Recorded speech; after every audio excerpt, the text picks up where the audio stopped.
If you're headed to Italy this fall, knowing what to pack can be a little bit challenging, especially if you're planning to go with just a carry-on.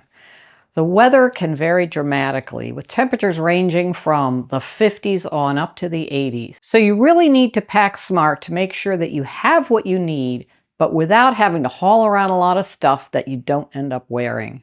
I'm leaving for Italy in just a couple of days, so I'm going to show you what I'll be taking to carry me through an entire month in just a carry-on suitcase. Now you may be asking, hey, if you're going to go for a whole month, why are you trying to do it with just a carry-on suitcase? Well, here's the answer. I have traveled back and forth to Italy a ton, and what I've learned is that dragging around a big, heavy suitcase over cobblestone roads, up and down steps, trying to hoist it onto a train, is just no fun. It gets old really quickly. You'll also find that there's not much storage for big suitcases on trains. And the trunks of cars are a lot smaller than they are here in the United States. And if you happen to be staying in a little boutique hotel or an Airbnb, you'll find that the elevators are tiny and sometimes non-existent. And you may end up having to lug your suitcase up one or more flights of stairs. You'll find that it's a lot less stressful to have a smaller bag that you can easily manage. And with these tips, you'll find that traveling with just a carry-on is not a big problem. First of all, you're going to want to check the weather for the area of Italy that you're going to be visiting.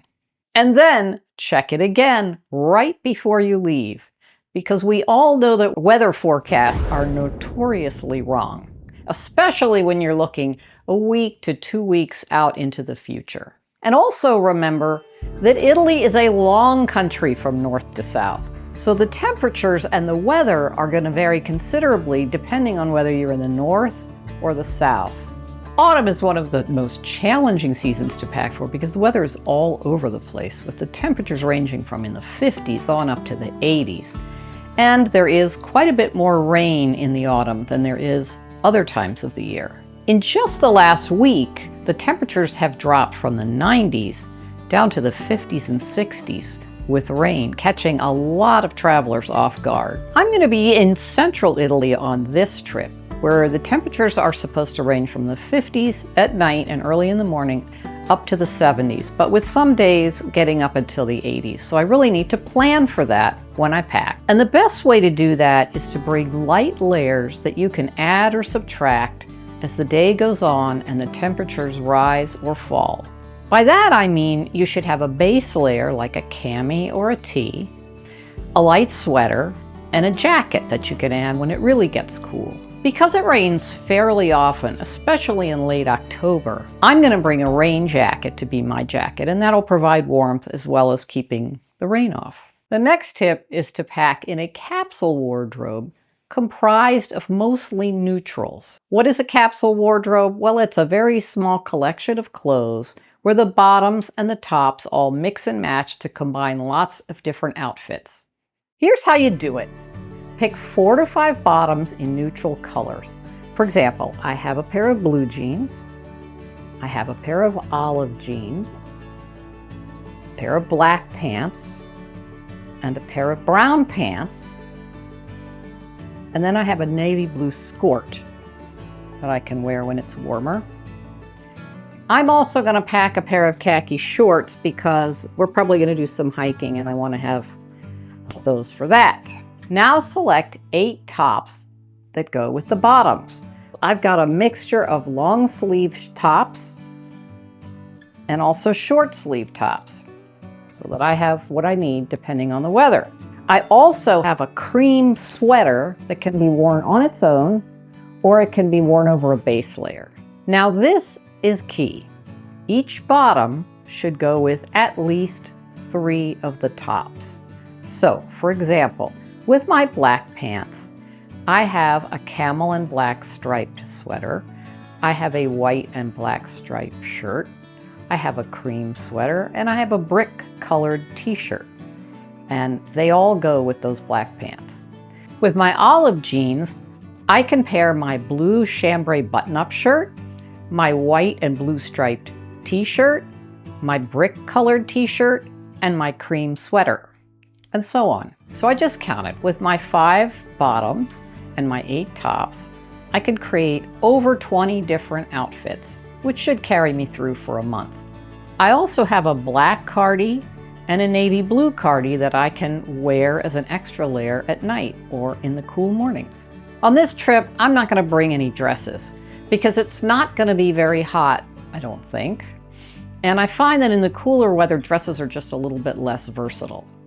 As for shoes, I'm just going to bring 3 pairs of shoes. I'm going to bring 2 pairs of sneakers and 1 pair of comfortable black flats. We always do a lot of walking, so comfortable shoes are really key. And in this case, I want to bring 2 pairs of sneakers because I'm anticipating some rain, and sometimes it can rain very heavily. So in case 1 pair of sneakers gets wet, I'll have another pair to use while the first pair dries out. And I have a full-length hooded raincoat for those inevitable rainy days.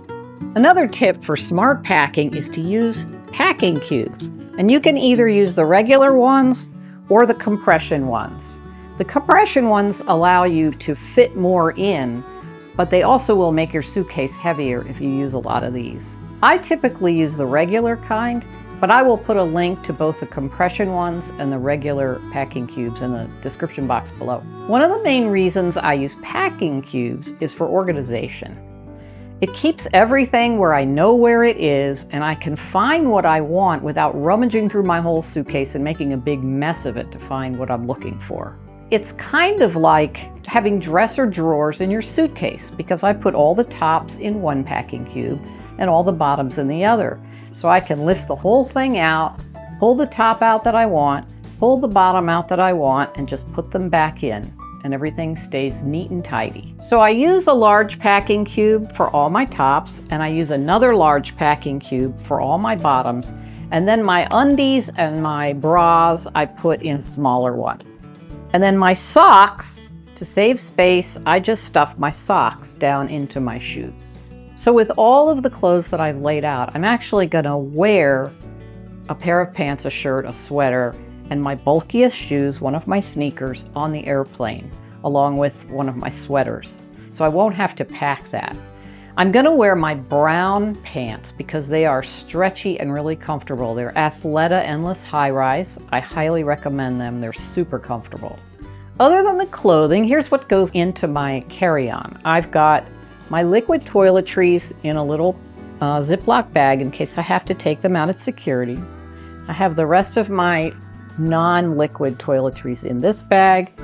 And I don't wear much makeup, but what makeup I have, I'm just taking in this little pouch, plus my comb and my brush. Usually I bring a hairdryer. I have a European Voltage hairdryer. I'm not bringing it this time because honestly, pretty much every hotel and every Airbnb has a hairdryer.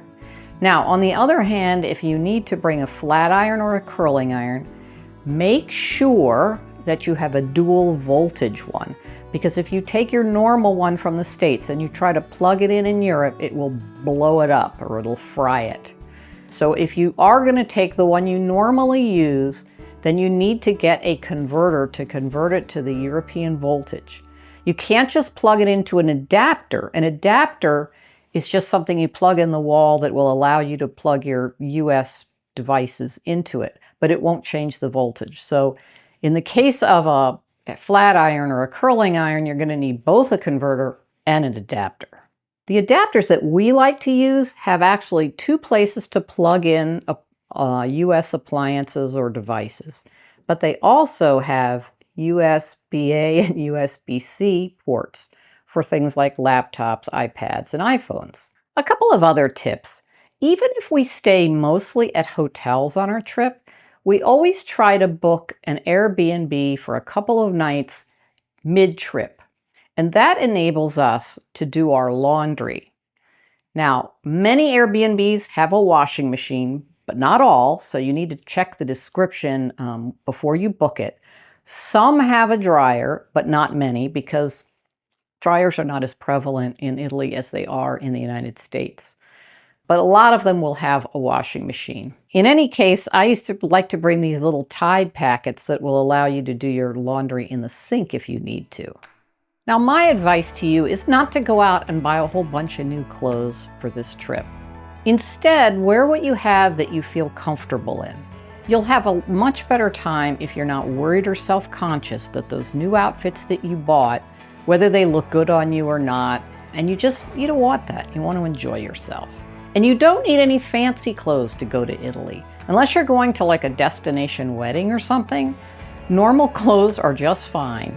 You may have heard that the Italians are more stylish than we Americans are, and that's probably true. But it's not because they wear fancy clothes, it's just because they pay a little bit more attention to how they put their clothes together and what they're wearing so that they look their best. The one thing that you won't see Italians wearing typically is activewear and leggings outside of the gym. But if you like to wear leggings and that's what makes you comfortable, by all means, wear it. You may not blend in as well, but honestly, nobody cares and nobody's going to be looking at you. So just you do you. So now that we have all of our clothes selected and laid out, let's pack them up and see if they fit in the suitcase.